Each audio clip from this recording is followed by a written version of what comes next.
We finished our third season with SFC Opawa with the best achievement in this club's history, as we finished in third place. This gives us a chance to debut in the European competition, to be exact, Europa Conference League. We earned it thanks to an almost perfect ending to the last season, so two questions arise. First, are we going to maybe, just maybe, challenge for the title? And second, how are we going to perform in Europe? We'll find it all out this episode.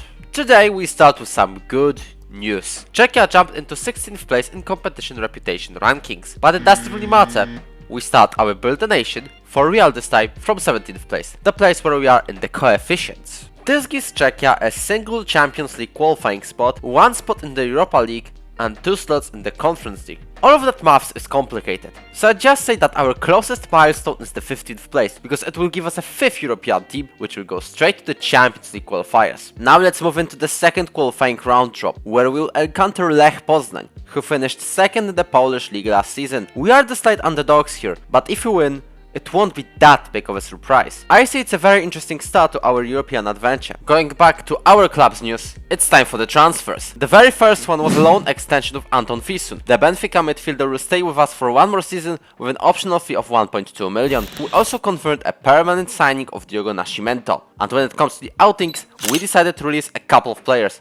The list includes Tomasz Rataj, Kamil Szturma, Filip Zorvan and Dominik Rosenhal. Maciej Helebrand left us for Bulgarian side Botev Wraca for 44k. Same fate met Ervin Saveja, who joined Romanian side UTA Arad for 68k. We also said goodbye to Rodrigo Sam. He's joining the Polish side Warta Poznań. Zdenek Pantok joined Visegrad on loan, as well as Denis Rajnoch. And during the season, we said goodbye to Maciej Polidar, who joined the newly promoted Vyškov. With money in, we just had enough funds to sign Denis Isakovic from the Serbian team Železničar. 250k was spent. And I think it's a brilliant move. As long as we don't realize we have 6 players who are good enough to play in 3 different positions. So I had to improvise, and from this perfectly normal 4-3-3 with a holding midfielder, went to whatever kind of a Christmas tree this is.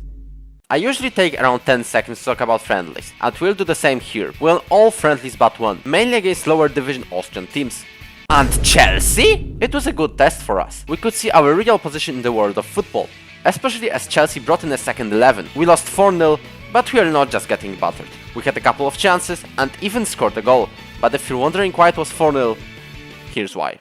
Now let's start the season 4 of our league campaign against Brewka Brno. We wanted to start the season on a high. Marek Fiera took this too literally, smoked their defense and scored. However, someone in Brno wanted to join the goal of the season competition from day one, and that was Denis Graneczny. He later assisted the other Denis, Ali Gajic. We are destined to completely bottle the season opener yet again, but if there is someone whose task is to keep saving us, it's Daniel Zachariasz. The 15-year-old went inside the box and scored past Vitek to give us an equalizer. The game against Hradec Králové lacked that dramatic element, thankfully. Rostislav Walnocha and Jovan Mirkovic secured the win, both after a mess in the box. Sparta Prague and us were busy fighting to get the best places possible in Europe at the time. The hosts just got past Belgian side Leuven in Europa League and were about to face Dynamo Kiev, while we were just after the games against Lech Poznań. We started well as Walnocha hit the post, but a few minutes later, Jago gave Sparta the lead. Yusuf Yazici secured Sparta's win with a penalty, unless the Kaiser had something to say about it. Messager, however, left no chance for the Dutch keeper.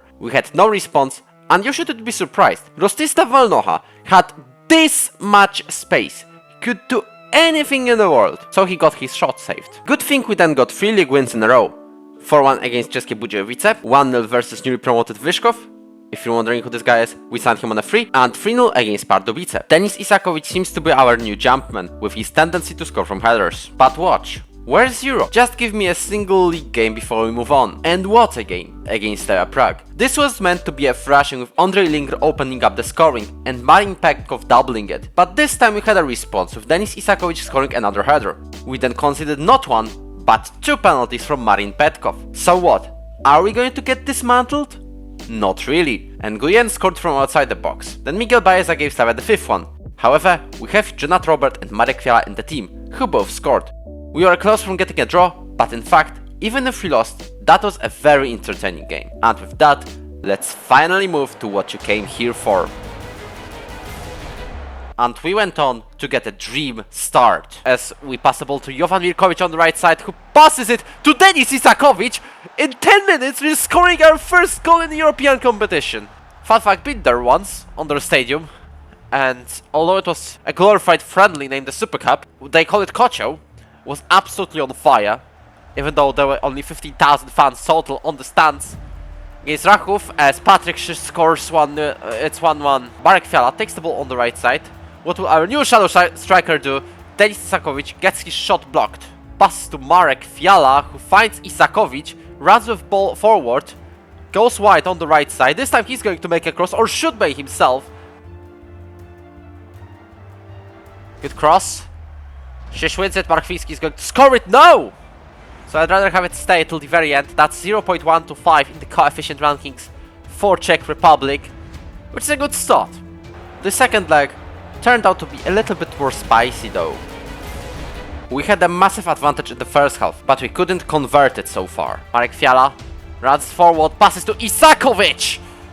Bartosz Mrozek makes a good save. Pass to Yalcin Kajan. Yalcin Kajan with a first-time shot just next to the post. Stepanek passes to Blecha, passes to Ilic. We can get a couple of quick passes. Valiankovic advances forward, can make a cross.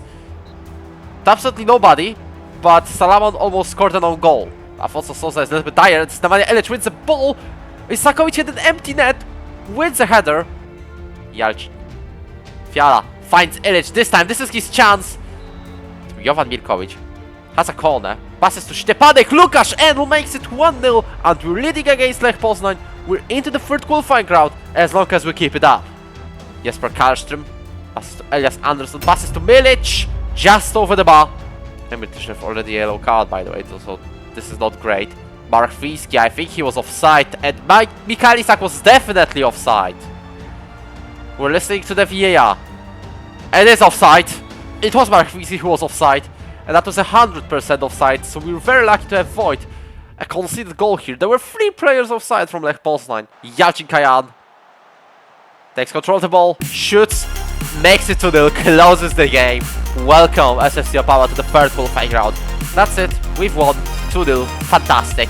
And let's go for more. Our opponent in the third qualifying round was the Hungarian side Mezőkövesty, and we almost had the dream start again. Marek Fiala, we keep playing the ball on the right wing. We now make a cross. Denis Isakovic barely. Nemanja Ilic also wanted to show his set-piece talent in a European competition. He shoots, and that could have been a wonderful strike. But could our efforts finally come into fruition? Cross to the near post. Filip Blecha will take the ball. With him, passes to Valiankovic. 1-0 over the Hungarian side. And essentially we've got only 2 or 3 highlights in this game. We won 1-0. And this is actually what matters, as we had a total domination over them. Marek Fiala runs with the ball forward, goes a little bit wide with it. We'll look for an opportunity to cross it to Yalcin Kajan, who almost scores it in his potentially final game. For context, he's not retiring. We just got an offer from Saudi Arabia for 725k, raising up to 825k. Yalcin's final game in Czechia wouldn't be a walk in the park though. Festion, Szylke and Perovic had multitude of space. He had to score that. The starts to get outrageous, lads. Perovic wins a header, Lads!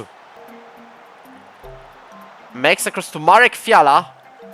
Makes a pass to Blecha. Isakovic could have scored from this rebound. I mean, Yalcin passes to Mirkovic, passes to Denis Isakovic, hits the post. But that's good progress. Jankovic almost scores it now. And they are on the way to score themselves. Almost. Dominik Breda has a chance, makes it 2-2. In the aggregate, of course. And this is the extra time. I cannot see a window to make changes though, as we start from a highlight from the kickoff. Kotzic already starts with running the ball forward. So I think this is in Mezőkövesty's advantage. Kotula makes a pass to Matt.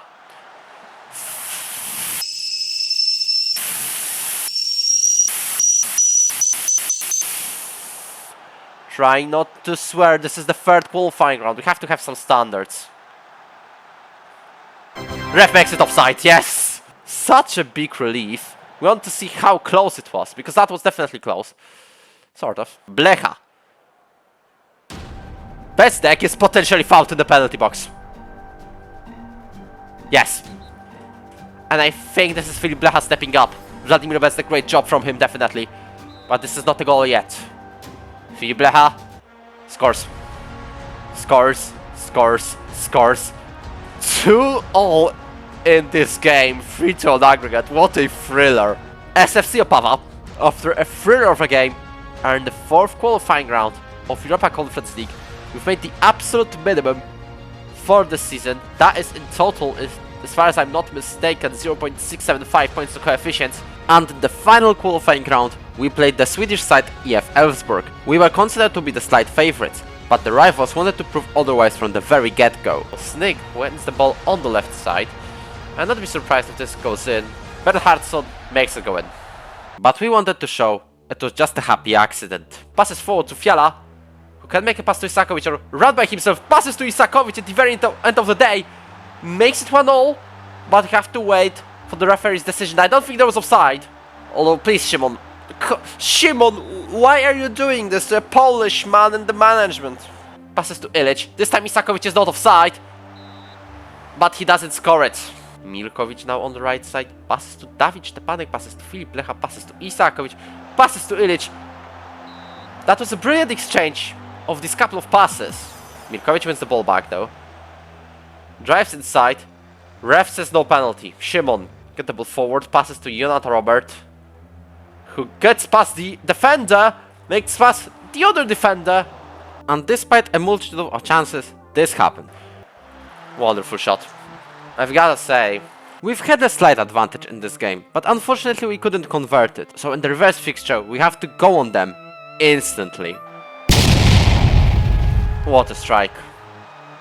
What a strike. 0.25 into coefficient. Every single point to coefficient is important. And Marek Fiala, well, was on the way to ensure we at least get something out of this tie. In order to make something out of it. To get into the league phase. Birkovic passes to Isakovic. Pen! Biggest of the ball, Daniel Zachariasz for Denis. We've scored!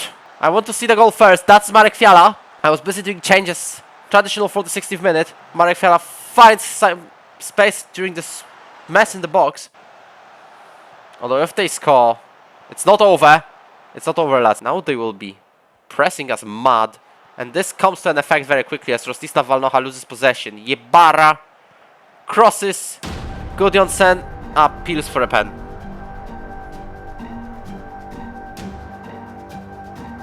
And wins it. If the Kaiser saves it, we're alive. If not, we just have to push for at least anything to the coefficient. Larsson almost saved it. Johan Larsson with a goal for 2-1 result. This is pretty much over. So congratulations to Elfsborg. They are in the Conference League phase. SFC Opava made it to the 4th round. Unfortunately crashes out on the Swedish side. But at least we've made the absolute minimum when it comes to our European adventure. We've gathered 0.75 points for Czechia in the coefficients, which is a fairly solid result at the start. So let's see how the other teams did. Mlada Boleslav got eliminated by Shamrock Rovers. Shamrock Rovers from Ireland. Sparta Prague did better at least, and is one of the 2 sides in the European League phase, qualifying to the Conference League. Their draw suggests they may go far in the knockout stages again. Slavia Prague almost went to the Champions League for the 2nd time running, but bottled it against FC Basel. Their fixtures in Europa League are tough though. We'll end this episode with the remaining transfers, and these include rotation options on the defensive line. We signed Andrzej Kukuczka on a free transfer, as well as Patryk Wydra from Sparta Prague for 300k. As of right now, I am also negotiating a loan of Paweł Ritter from Jablonec and Matthias Kozak transfer listed from Mainz for 90k. Next episode, we'll just make a full season review. We currently sit on the 4th place, and I don't exclude us from a title or at least European fight.